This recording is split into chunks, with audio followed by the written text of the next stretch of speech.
ప్రస్తుతం neat paper leak అయినందుకు protest చేస్తున్నాము అంటూ కొంతమంది జంతర్ మంతర్ దగ్గర నానా హంగామా చేస్తున్నారు. మనం కొద్ది రోజుల నుంచి చూస్తా ఉన్నాము.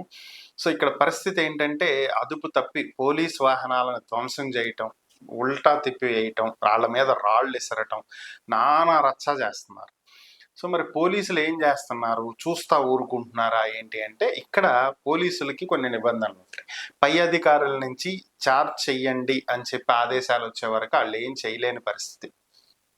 కాబట్టి అందులోనూ స్టూడెంట్స్ అని చెప్పి వాళ్ళు చెప్పుకుంటున్నారు. కాబట్టి చెప్పుకుంటున్నారు అని ఎందుకు అంటున్నానంటే, దీంట్లో చాలా వరకు స్టూడెంట్స్ అనేవాళ్ళు లేరు కాబట్టి. సో వాళ్ళు ఇదిగో స్టూడెంట్స్ని కొట్టేస్తారా, అది చేస్తారా, ఇది చేస్తారా అని చెప్పి రేపు దీన్ని ఇంకొక కొత్త కోణంలోకి మార్పు చేయాలనేటువంటి ప్రయత్నం ఇది. సో కాబట్టి వాళ్ళు కూడా కాస్త తగ్గి ఉండాల్సినటువంటి పరిస్థితి వస్తుంది. లేదంటే తలా ఒక లాఠీ తీసుకుని ఒక్కొక్కడిని ఒక రేవెడితే దెబ్బకి అందరూ దారిలోకి వచ్చేవాళ్ళు. ఇలాంటి ప్రొటెస్ట్, ఇలాంటి పనికిమాలిన వ్యవహారాలే కానీ ఇంకొక స్టేట్లో, ఏ యూపీలోనో ఏపీలోనో జరిగితే సీన్ వేరేలాగా ఉండేది. But what ever it may be, ఢిల్లీలో జరిగేది ఏదో జరుగుతుంది. బట్ ఇక్కడ ఇది అసలు నిజమైన ప్రొటెస్టేనా, పేపర్ లీక్ గురించి వీళ్ళు నిజంగా ప్రొటెస్ట్ చేస్తున్నారా అంటే, నా పర్సనల్ ఒపీనియన్ ఏంటి అంటే ఇదంతా ఒట్టి డ్రామా, ఇంతకు మించి వేరే ఏమీ లేదు. ఎందుకు నేను దీన్ని డ్రామా అంటున్నాను అంటే, పేపర్ లీక్ ఎప్పుడు జరిగింది ఫస్ట్ ఇది తెలుసుకోవాలి. పేపర్ లీక్ జరిగింది దానికి మీరు ప్రొటెస్ట్ చేస్తున్నట్లయితే, పేపర్ లీక్ జరిగింది అన్న వార్త బయటకు వచ్చినప్పటి నుంచే మీరు ప్రొటెస్ట్ చేయాలి. రెండోసారి ఎన్టీఏ, నేషనల్ టెస్టింగ్ ఏజెన్సీ అనేది మరలా టెస్ట్ కండక్ట్ చేయకుండా ఉండేదానికి మీరు కృషి చేసి ఉండాలి. బట్ మీరు అది చేశారా అంటే చేయలే. మరలా నీట్ ఎగ్జామ్ జరిగింది, దాని రిజల్ట్ కూడా వచ్చేసింది. దానికి సంబంధించి తెలుగు రాష్ట్రాల్లో కొన్ని విద్యా సంస్థలు మేమే తోపు, మేమే టాప్ అని చెప్పి యాడ్లు కూడా వేసుకుంటున్నాయి. ఇతర రాష్ట్రాల్లో కూడా దాదాపు ఇదే పరిస్థితి అనుకోండి, అది వేరే విషయం. సో ఓవరాల్గా ఎవరి అడ్వర్టైజ్మెంట్లో వాళ్ళు నడుపుకుంటున్నారు. బట్ మీరు ఇప్పుడు ప్రొటెస్ట్ చేసి ఏం సాధించటానికి, ఏం ఎలగబెట్టడానికి ప్రొటెస్ట్ చేస్తున్నారు ఫస్ట్ థింగ్. సో ఓకే, మీరు నిజంగా విద్యార్థులే, నిజంగా పేపర్ లీక్ గురించే మాట్లాడుతున్నారు అని చెప్పి అనుకుందాం. మరి మీరు పేపర్ లీక్ గురించే మీరు ప్రొటెస్ట్ చేస్తున్నట్లయితే మీరు ధర్మేంద్ర ప్రధాన్ ఎందుకు రాజీనామా చేయాలి? నేషనల్ టెస్టింగ్ ఏజెన్సీ డైరెక్టర్ గురించి మీరు ఎందుకు నోరెత్తట్లేదు? ఆయన కదా మీరు క్వశ్చన్ చేయాల్సింది. లీక్ జరిగింది నేషనల్ టెస్టింగ్ ఏజెన్సీ దగ్గర కదా, ధర్మేంద్ర ప్రధాన్ ఇంట్లో కాదు కదా. సో మీరు అతన్ని కదా మీరు నిలదీయాలి, అతన్ని పదవి నుంచి తొలగించండి అని కదా మీరు అడగాలి. లేదంటే ఎన్టీఏ కాకుండా ఇంకొక సంస్థకి ఇవ్వండి అని కదా మీరు అడగాలి. అది ఎందుకు చెయ్యట్లేదు? రాజకీయం ఎందుకు మాట్లాడుతున్నారు? సో ఇది ఒక $1000 క్వశ్చన్. ఇది ఇంకొక అద్భుతమైనటువంటి అంశం ఏంటంటే, వీళ్ళు ఇండియాని నేపాల్ చేస్తారంట. సో ఇదొక అద్భుతం అనమాట. సో ఇలాంటి వాళ్ళు కొన్ని వందల మంది ప్రపంచ చరిత్రలో ఒకే ఒక్క దేశం ఉంది, ఏ దేశం మీదకి తానుగా యుద్ధానికి వెళ్ళి ఆక్రమించేటువంటి ప్రయత్నం చెయ్యనటువంటి ఒకే ఒక్క దేశం ఉంది. అదేంటంటే ఇండియా. ఇదే భారతదేశం. తన మీదకి వచ్చినటువంటి వాళ్ళని చెప్పుతో కొట్టి పంపించినటువంటి దేశం.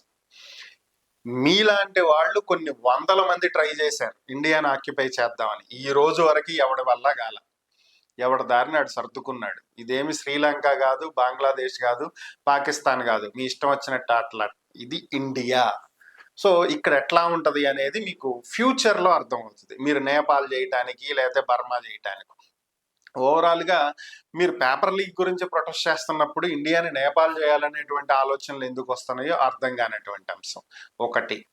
రెండోది, ఇంకా కొంతమంది ఉన్నారు, కొన్ని వీడియోస్ చూశాను నేను, వీళ్ళు రీల్స్ తీసుకుంటానికి మాత్రమే వచ్చినట్టున్నారు. ఆ పోలీసులు యూనిఫామ్ వీళ్ళు వేసుకుని, వాళ్ళు ఏది లాఠీలు, ప్లాస్టిక్ ఫైబర్ లాఠీలు, అలాగే జాకెట్స్, హెల్మెట్స్, ఇవన్నీ వేసుకుని రీల్స్ తీసుకుని వీడియోలు తీసుకుంటున్నారు ఒక బ్యాచ్. ఇంకా ఇంకొక బ్యాచ్ ఉన్నారు, మీరు ఏం చదివారంటే సిబిఎస్ఈ సిలబస్. సిబిఎస్ఈ అంటే ఏంటనేది కూడా తెలియదు, సిబిఎస్ఈ అబ్రివేషన్ కూడా తెలియదు. అంటే స్క్రిప్టెడ్, ప్రిపేర్డ్. సో ఏం చెప్పాలి అనేది ప్రిపేర్ అయ్యి వచ్చి కెమెరా ముందు మర్చిపోవటం. సో ఇంకొంతమంది ఉన్నారు, రాముడు సీత గురించి మాట్లాడుతున్నారు కెమెరా ముందు. ఇంకొంతమంది హిందుత్వం గురించి మాట్లాడుతున్నారు, ఇంకొంతమంది దేశంలో ఉన్న రిలీజియన్స్ గురించి మాట్లాడుతున్నారు. అరే బా, మీరు వచ్చింది ఎందుకు? You are students, you are protesting against the paper leak of NEET, దాని గురించి కదా మీరు వచ్చింది. మరి దీంట్లోకి మతాలు ఎందుకు వస్తున్నాయి, కులాలు ఎందుకు వస్తున్నాయి, దేశాలు ఎందుకు వస్తున్నాయి, రాజకీయ నాయకులు ఎందుకు వస్తున్నారు, రాజకీయాలు ఎందుకు వస్తున్నాయి, ఇవన్నీ ఎందుకు వస్తున్నాయి? అసలు మీ అజెండా ఏంటి? మీరు వచ్చిన పర్పస్ ఏంటి?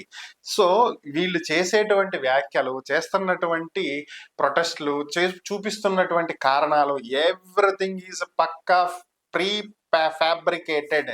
ఇట్స్ మనీ ఇచ్చి చేపిస్తున్నటువంటి పక్క ఫేక్ సంబంధించినటువంటి ఒక ఫేక్ ఎజెండా తోటి ఒక ఫేక్ ప్రొటెస్ట్ చేస్తున్నారు తప్పితే ఇక్కడ ఇంకోటి ఏమీ లేదు.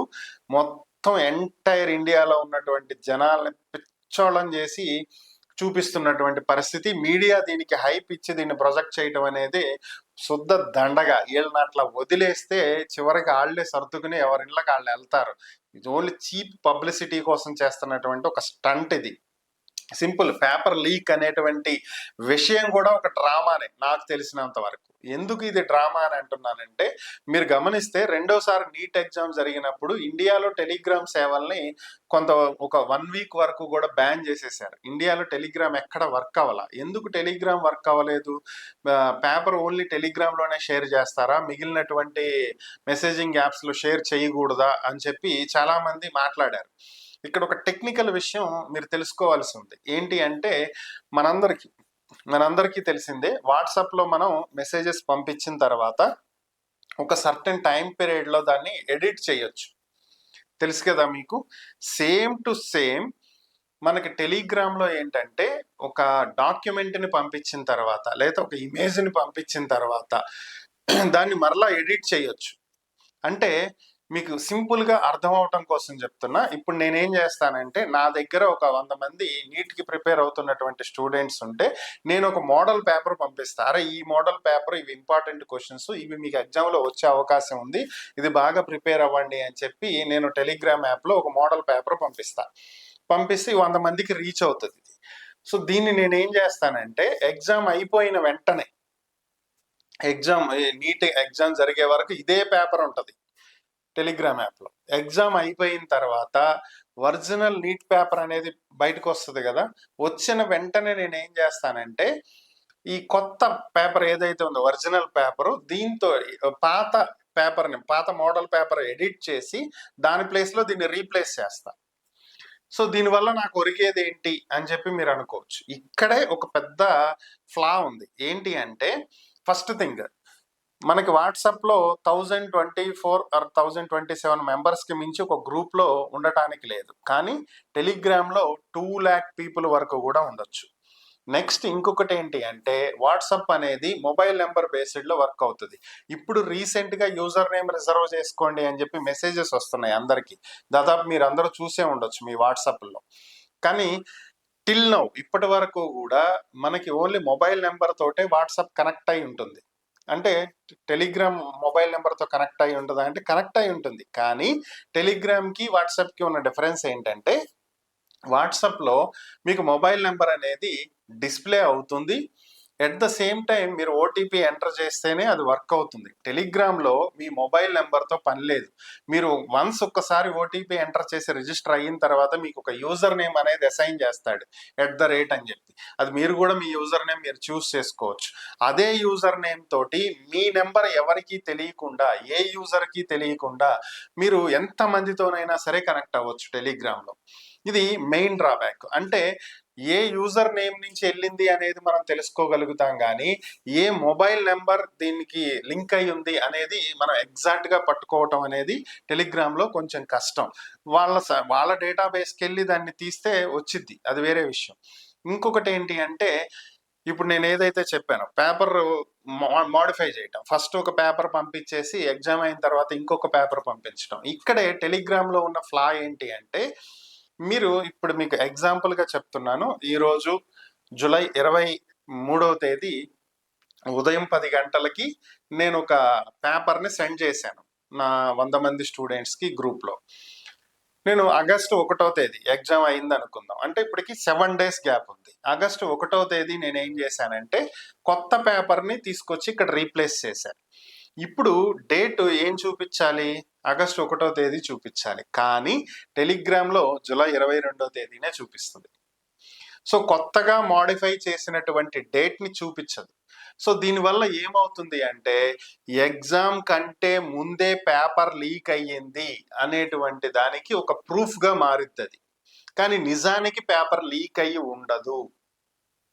నిజానికి పేపర్ లీక్ అయ్యి ఉండదు, కానీ కోర్టుకి సబ్మిట్ చేయాల్సినటువంటి ఎవిడెన్స్లో బిఫోర్ డేట్లోనే పేపర్ వెళ్ళినట్టు కనిపిస్తుంది కాబట్టి, మాడిఫై చేసినటువంటి డేట్ చూపించదు కాబట్టి, అప్డేట్ అవ్వదు కాబట్టి పేపర్ లీక్ అయ్యింది అని చెప్పి ఎవిడెన్స్ సబ్మిట్ చేయగలుగుతాం.